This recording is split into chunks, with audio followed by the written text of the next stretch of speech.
सपना के बड़े बड़े सपने थे, पर उसकी शादी एक गरीब घर में हो जाती है, जहाँ वे अपनी सास सुमित्रा और पति विनोद के साथ रहा करती थी। क्योंकि सपना अपने घर की एक लौती बहू थी, इसलिए सारी की सारी जिम्मेदारी सपना के ऊपर थी। ऐसे ही एक दिन सुमित्रा खाट पे बैठे सपना से कहती है, बहू जरा पानी गर्म कर दे, मुझे दवाई खानी है। जब से इस घर में आई हूँ, मेरी जिंदगी इस रसोई की 4 दीवारों में कैद हो गई है। कभी इस बुढ़िया के लिए पानी गर्म करूँ, तो कभी अपने पति के लिए खाना तैयार करूँ। अरे इनकी फरमाइश पूरी करने के चक्कर में मैं अपनी इच्छाओं को मारती जा रही हूँ।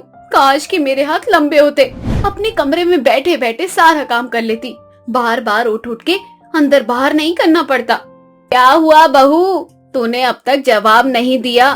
तू रसोई में खाना ही बना रही है ना, या कमरे में आराम कर रही है? माँ जी, रसोई में ही हूँ, आपके लिए रोटियां सेक रही हूँ, क्योंकि आपको चावल नहीं खाना ना।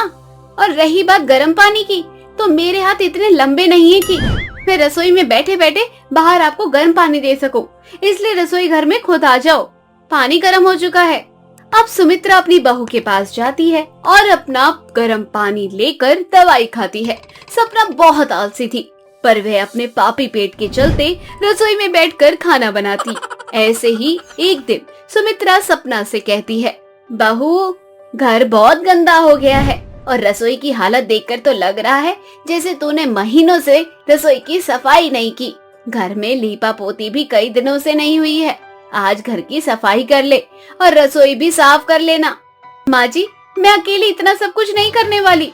अगर मैं रसोई घर संभाल रही हूँ, तो क्या आपको नहीं लगता कि अपने एक कमरे के घर को आपको संभाल लेना चाहिए? मेरे कितने अरमान थे बड़े घर में शादी करने के, पर मेरी शादी ऐसे गरीब खाने में हो गई।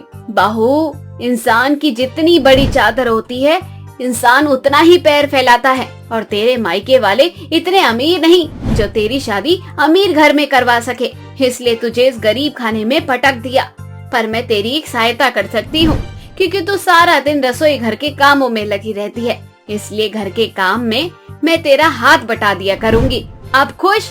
हाँ हाँ खुश, बहुत ज्यादा खुश। आखिर आपने मेरे ऊपर इतना बड़ा एहसान जो किया।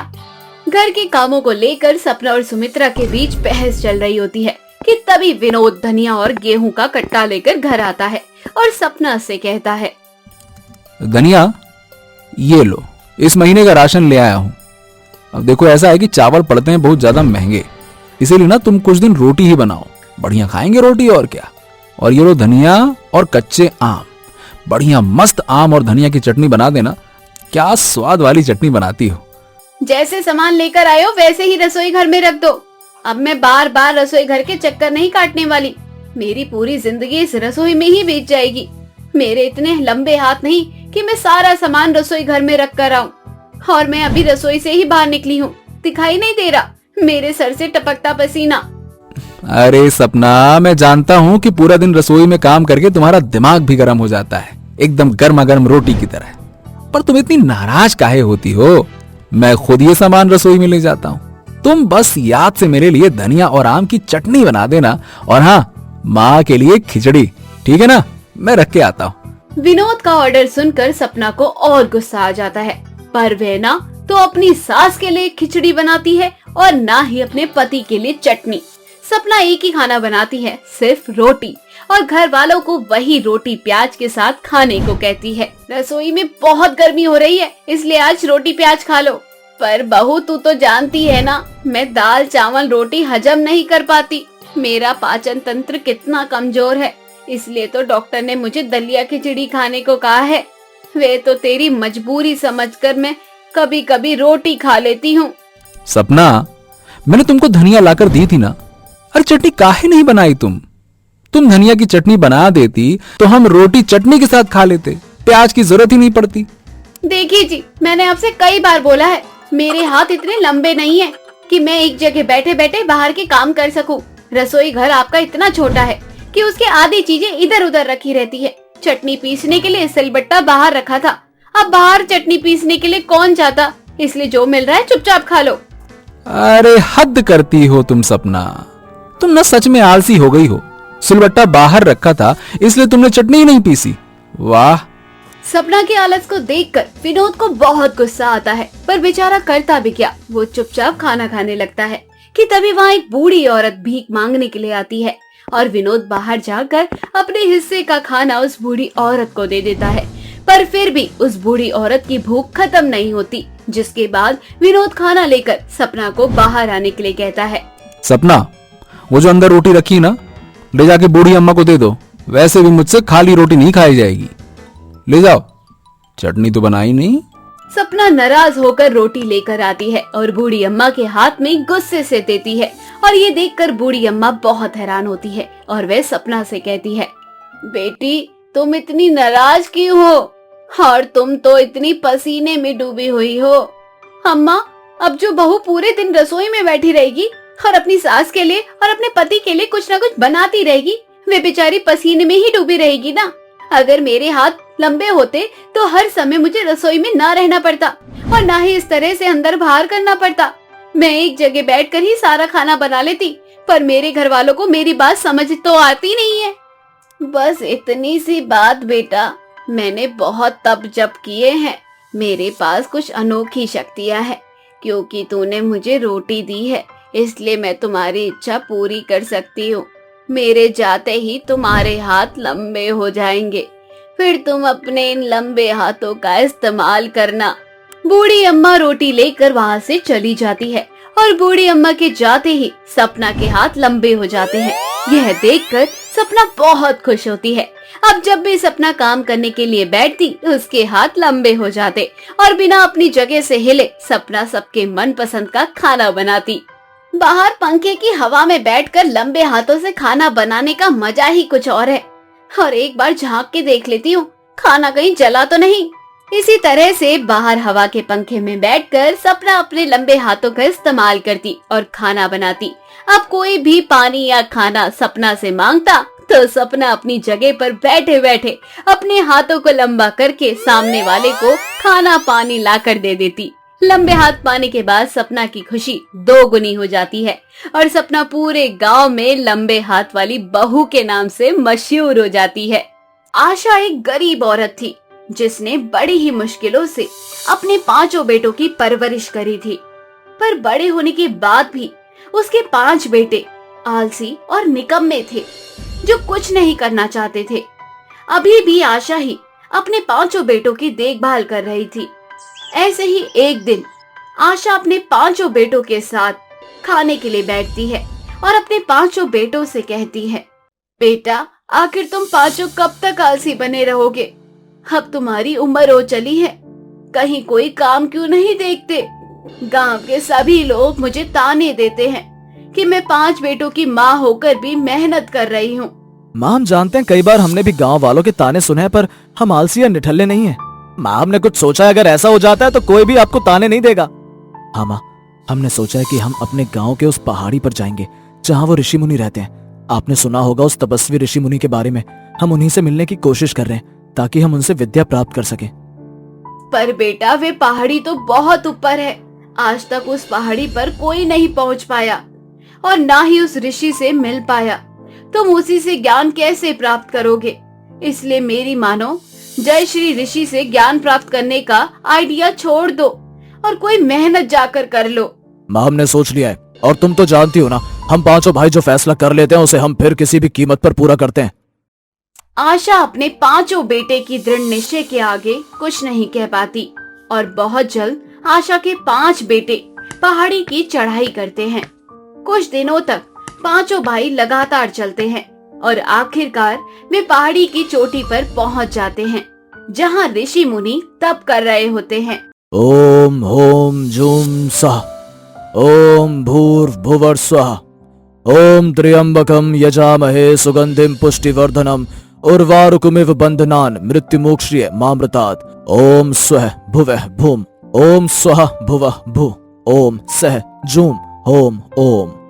भाई, हम 5 भाई पहुंच चुके हैं। वो देखो, ऋषि मुनि वहां पर तप कर रहे हैं। हमें यहीं बैठकर उनके तप खत्म होने की प्रतीक्षा करनी चाहिए। अब 5 भाई बाहर बैठकर ऋषि मुनि के तप पूरा होने का इंतजार करने लगते हैं। कुछ देर बाद जब ऋषि मुनि तप करके उठते हैं तो वे देखते हैं कि उनकी कुटिया के बाहर वह 5 भाई बैठे हैं। उन पांचों का ये धैर्य देखकर ऋषि मुनि बहुत खुश होते हैं और वो उन पांचों को अपनी कुटिया में बुलाते हैं। तुम पांचों कौन हो? तुम्हारे इस धैर्य से और दृढ़ निश्चित संकल्प से मैं अति प्रसन्न हुआ। आओ मेरी कुटिया में आओ और बताओ कि तुम पांचों इतनी मेहनत करके यहाँ तक क्यों आए हो।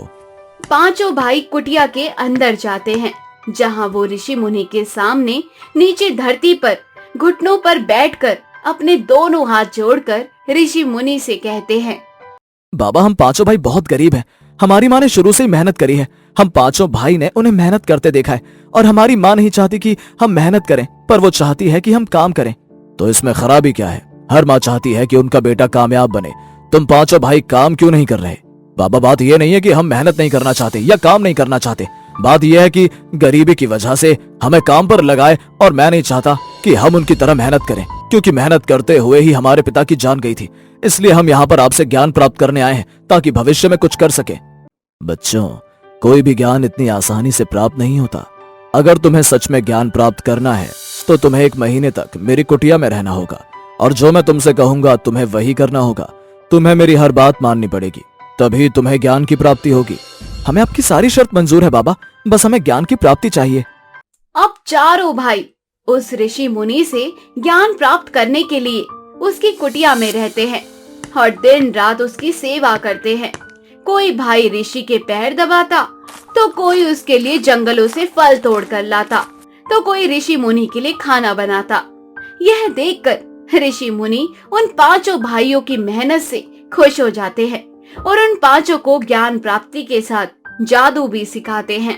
मैं तुम्हारी मेहनत से बहुत खुश हूँ, इसलिए मैं तुम्हें ज्ञान के साथ कुछ जादुई शक्तियां भी दूंगा और उनका इस्तेमाल करना भी सिखाऊंगा। कैसी शक्तियां बाबा? पवन, तुम्हें तुम्हारे नाम की तरह शक्ति मिलेगी। तुम हवा में उड़ पाओगे, तुम हवा का रुख बदल पाओगे और तुम नील पानी को अपने काबू में कर सकते हो। संभव तुम घंटों तक अपनी सांस भी रोक सकते हो और अंगद तुम आग पर काबू पा सकते हो। तुम्हें आग कभी नहीं जला पाएगी और पुनीत तुम बिजली पर काबू पा सकोगे। तो बाबा इन शक्तियों को पाने के लिए हमें क्या करना होगा और ये शक्तियां हमें कैसे मिलेंगी? तुम्हें ये शक्तियां मिल चुकी हैं और तुम काबू करना भी सीख गए हो, बस तुम्हें इस शक्ति का ज्ञान नहीं था, इसलिए तुम कभी भी अपनी शक्ति का इस्तेमाल नहीं कर सके। पर अब तुम्हें अपनी शक्तियों का अनुभव हो चुका है। बस शक्तियों का इस्तेमाल करना है और इसका इस्तेमाल कैसे किया जाता है मैं तुम्हें बताता हूँ। ऋषि मुनि उन सबको उनकी शक्तियों के बारे में बताते हैं और उनके इस्तेमाल के बारे में भी। शक्तियाँ प्राप्त करने के बाद पांचों भाई गांव में जाते हैं और नील नदी में जाकर सुनहरी मोतियां ले आते हैं। वहीं अंगद मेले में आग का करतब दिखाता है, जिसमें उन दोनों भाई की काफी कमाई होती है। पर 3 भाई अभी भी बेरोजगार थे और जब इस बारे में आशा को पता चलता है तो आशा अपने पांचों बेटों से कहती है, बेटा, मैं तुम पांचों को हमेशा निकम्मा समझती रही, पर तुम पांचों ने बहुत मेहनत करी है। अगर तुम पांचों एक हो जाओ तो तुम अपनी शक्तियों का सही इस्तेमाल कर सकते हो। इन शक्तियों से तुम पैसे भी कमा सकते हो और सहायक लोगों की सहायता भी कर सकते हो। पर माँ, ये सब कैसे संभव है? हम 5 अपनी शक्ति का प्रदर्शन नहीं कर सकते। नील तो नदी से सुनहरी मोतियां निकालकर उन्हें बेच देता है और अंगद भी करतब दिखाता है। सर्कस में उसे काम मिल चुका है। हम तीनों ऐसा कुछ नहीं कर सकते। तुम पांचों ऐसा कर सकते हो। अगर इंसान की 5 उंगलियां एक साथ जमा हो जाती है तो वह मुट्ठी बनती है। उसी तरह से तुम पांचों को जमा होना होगा और अपना काम शुरू करना होगा। तुम 5 अपना अपना करतब दिखाना। मुझे पूरा भरोसा है हम एक दिन आसमान की ऊंचाइयों को छू लेंगे। पांचों भाई आशा की बात समझ जाते हैं और अगले दिन अपना खुद का एक सर्कस खोलते हैं, जहां एक भाई हवा में उड़कर लोगों को एंटरटेन करता है, तो वहीं दूसरा भाई एक बड़े से पानी के टैंक के अंदर बैठकर अपनी सांस को रोक लेता है, तो वहीं तीसरा भाई लोगों को मरकर दिखाता है और सबसे छोटा भाई बिजली से लोगों को खेल दिखाता है। यह देखकर गांव के सभी लोगों को बहुत मजा आता है और वे खूब तालियां बजाते हैं और पैसों की बारिश करते हैं। इस तरह से पांचों भाई की मेहनत रंग लाती है और उनकी ज्ञान की प्राप्ति के साथ उन्हें कुछ जादुई शक्तियां भी मिलती है। इसके बारे में वह 5 भाई कभी किसी को कुछ पता नहीं चलने देते।